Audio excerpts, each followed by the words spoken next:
تبارک و تعالی ارشاد فرماتے ہیں ان اللہ بے شک اللہ ان اللہ و ملائکتہ یصلون علی النبی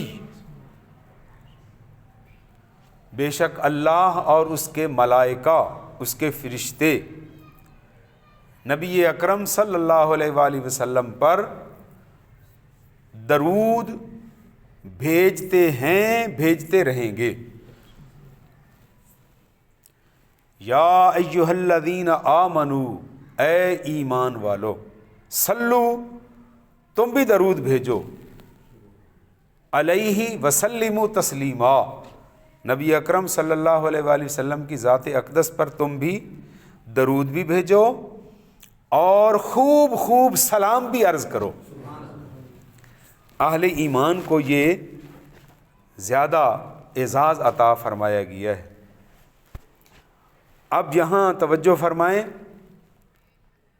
فعل ایک ہے صلاۃ درود بھیجنا، فعل ایک ہے، کام ایک ہے، اور اللہ تبارک و تعالیٰ نے اس کام کے کرنے والے یعنی فاعلین وہ تین ذکر فرمائے ہیں۔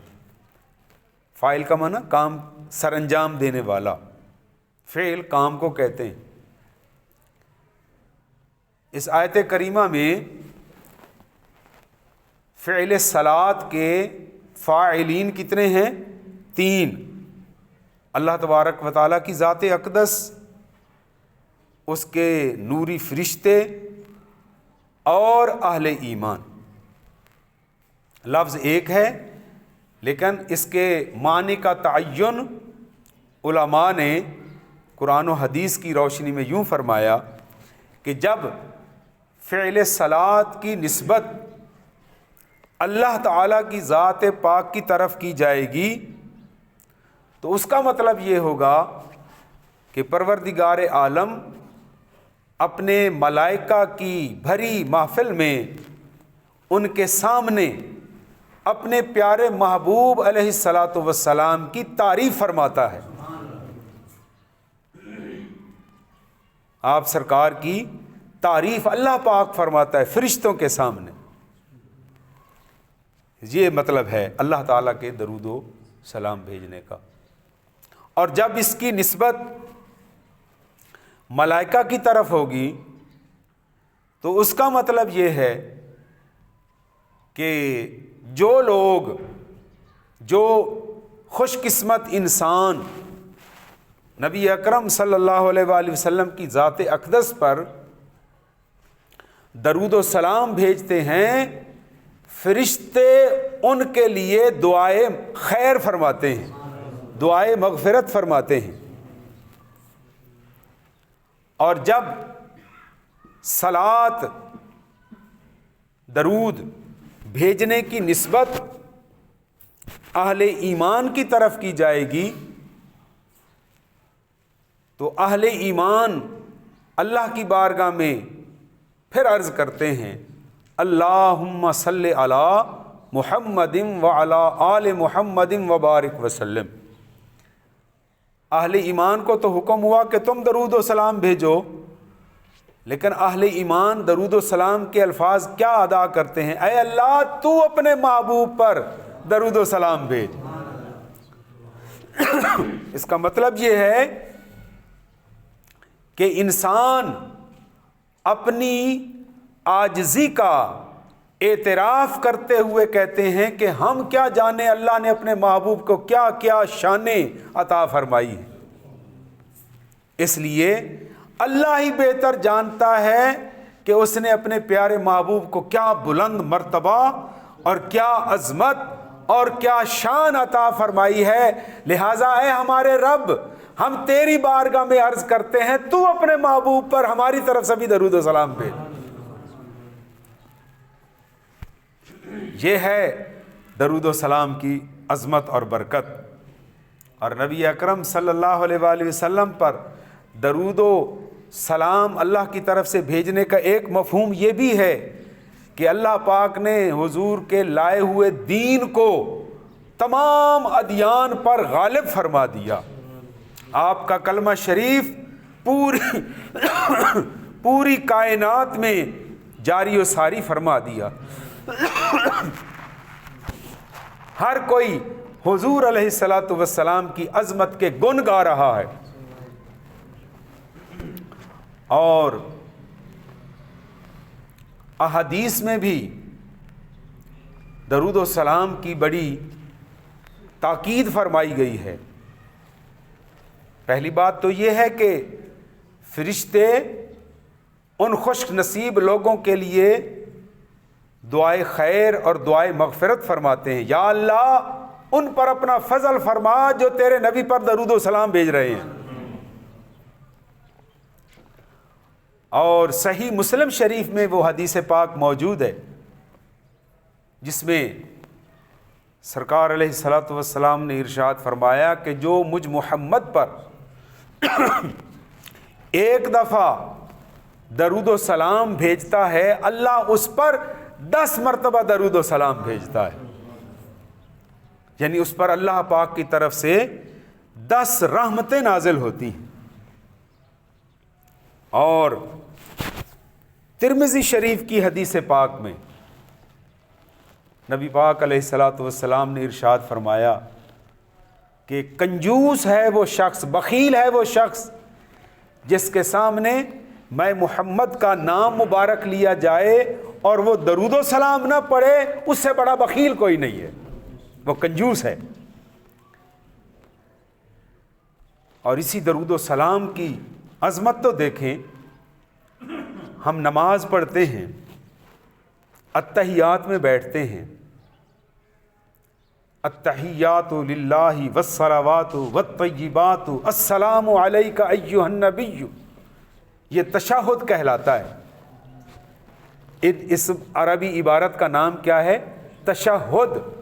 ہم گواہی دیتے ہیں اللہ وحدہ لا شریک ہے، اس کے پیارے محبوب علیہ الصلاۃ والسلام اس کے بندہ خاص ہیں، اس کے پیارے رسول ہیں۔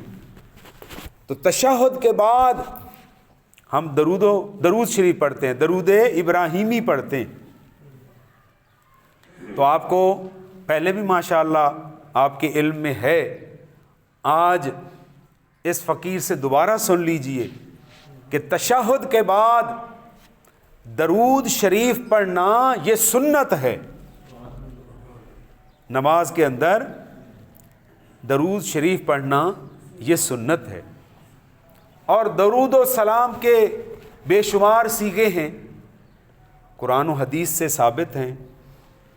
یہ جو درود شریف ہم نماز میں پڑھتے ہیں اس کا نام ہے درود ابراہیمی۔ یہ درود تو ہے لیکن اس میں سلام کے الفاظ نہیں ہیں، اس میں حضرت جد الانبیاء سیدنا ابراہیم خلیل اللہ اور آپ کی آل پر، اور پھر حضور علیہ الصلاۃ والسلام کا نام اقدس لے کر پھر آپ سرکار کی آل پر درود بھیجنے کا عرض کیا جاتا ہے اللہ کی بارگاہ میں۔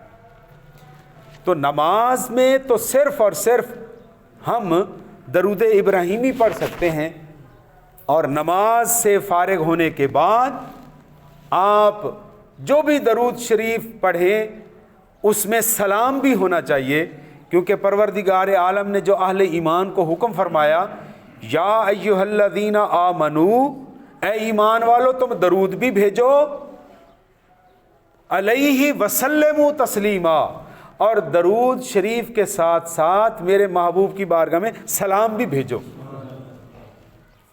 اور سلام کیسے بھیجو؟ کہ سلام بھیجنے کا حق ادا کرو، دور بیٹھے ہو یا نبی پاک علیہ الصلاۃ والسلام کی روضہ اقدس میں بیٹھے ہو، حضور کی کچہری میں بیٹھے ہو، درود و سلام عقیدت اور محبت کے ساتھ جو پڑھے گا، خود نبی پاک علیہ السلام اپنے کان مبارک سے اس کے درود و سلام کو سنتے بھی ہیں، اس کو پہچانتے بھی ہیں، اس کے باپ کو بھی پہچانتے ہیں، اور اس سے کرم اور کیا ہو سکتا ہے، حضور اس کو جواب بھی ارشاد فرماتے ہیں، اے میری بارگاہ میں سلام بھیجنے والے تجھ پر بھی سلام ہو، محمد کی طرف سے تجھ پر بھی سلام کی دعا دی جا رہی ہے۔ اس لیے درود و سلام تمام وظائف سے بڑا وظیفہ ہے۔ اپنے اوپر یہ وظیفہ مقرر کر لیں، 500 مرتبہ، 1000 مرتبہ، اور اللہ پاک ہمت و توفیق عطا فرمائے، جتنا پڑھتے جاؤ گے اپنا ہی بھلا کرتے جاؤ گے۔ اب یہ آپ کی مرضی ہے، ہماری مرضی ہے، ہم کتنا اللہ سے بھلا لینا چاہتے ہیں، کتنی خیر لینا چاہتے ہیں۔ تو درود و سلام، اللہ پاک ہمیں یہ سعادت اور یہ توفیق ارزانی فرمائے کہ ہم اہتمام کے ساتھ خوشبو لگا کے تسبیح پر، تسبیح شریف یہ بھی یہ بزرگان دین کا تحفہ ہے۔ سرکار علیہ الصلاۃ والسلام کے آخری ظاہری زمانہ اقدس میں تسبیح ایجاد ہو چکی تھی، تو اپنی گنتی کو سلامت رکھنے کے لیے تسبیح پر پڑھیں، انگلیوں پر پڑھ سکتے ہیں اور بے شمار بھی پڑھ سکتے ہیں۔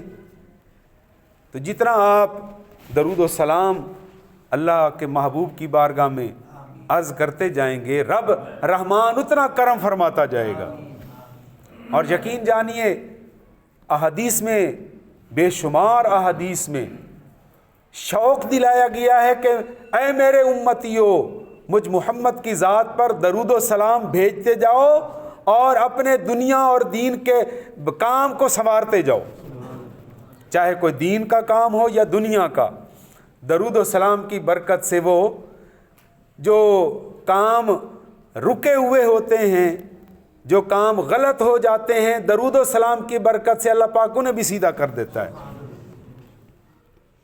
تو اللہ تبارک و تعالیٰ کی بارگاہ میں دعا ہے، پروردگار عالم ہم سب کو پیار اور محبت سے ہمہ وقت درود و سلام عرض کرنے کی توفیق عطا فرمائے۔ ایک صحابی نے عرض کی، یا رسول اللہ، کیا میں اپنے جو اوقات زندگی کے اوقات ہیں 24 گھنٹے، کتنی دیر درود و سلام پڑھوں؟ سرکار نے فرمایا کہ فرائض ادا کرنے کے بعد جتنا تیرے پاس وقت ہے سارا درود و سلام میں گزار دو۔ یہ سارے وظیفوں سے بڑا وظیفہ ہے۔ اللہ پاک ہمیں توفیق عطا فرمائے۔ وما علینا